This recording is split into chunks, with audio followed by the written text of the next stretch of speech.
ছিলেন আওয়ামী ফ্যাসিস্টের চাঁদাবাজ।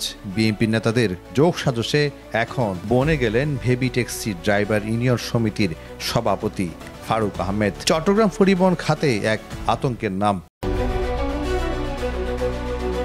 আওয়ামী ফ্যাসিস্টের সময় আজম নাসির উদ্দিন, শাহজাহান খান, আসাদুজ্জামান কামাল ও নগর যুবলীগ নেতা নোবেলের নাম ভাঙিয়ে পরিবহন খাতে চাঁদাবাজি ছিল তার দখলে। চাঁদা না দিলে গাড়ির রোড পারমিট বাতিল ও গাড়ি বন্ধ করা দেওয়া ছিল তার নিত্যদিনের চাঁদাবাজির অংশ।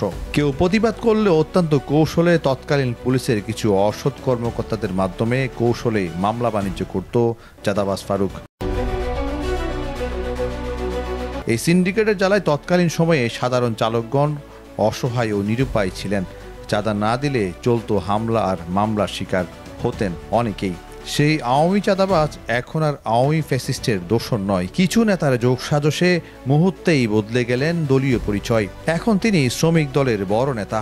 তবে এবার নগরীর সিটি গেট পাইলন গেটে দেখা মিলল শ্রমিক নেতা ফারুকের সাথে নগর বিএনপির যুগ্ম আহ্বায়ক মঞ্জুরুল আলম মঞ্জু এবং বিএনপির চেয়ারপারসনের উপদেষ্টা লায়ন আসলাম চৌধুরীর মস্ত বড় এক ব্যানার। তবে এ বিষয়ে নগর বিএনপির যুগ্ম আহ্বায়ক মঞ্জুরুল আলম মঞ্জুর সাথে মুঠোফোনে যোগাযোগ করলে তিনি বলেন, এই নামে শ্রমিক দলের কেউ নেই।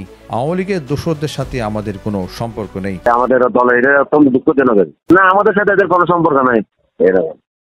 আওয়ামী লীগের সাথে দোসরদের কাছে কোনো সম্পর্ক নেই, কোথায় শেষ।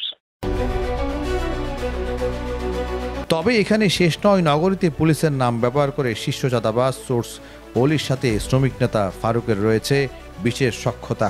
বিএনপির বড় বড় নেতাদের সাথে ছবি ব্যবহার করে চাঁদাবাজি দখলবাজির মতো কার্যক্রম চালাচ্ছে ফারুক। তবে এ বিষয়ে ফারুকের মুঠোফোনে একাধিকবার যোগাযোগের চেষ্টা করেও পাওয়া যায়নি। তবে এখানে শেষ নয়। ফারুকের অবৈধ সম্পদ এবং চাঁদাবাজি নিয়ে আসছে আগামী পর্বে। সেই পর্যন্ত প্রতিদিনের কাগজের সাথেই থাকুন।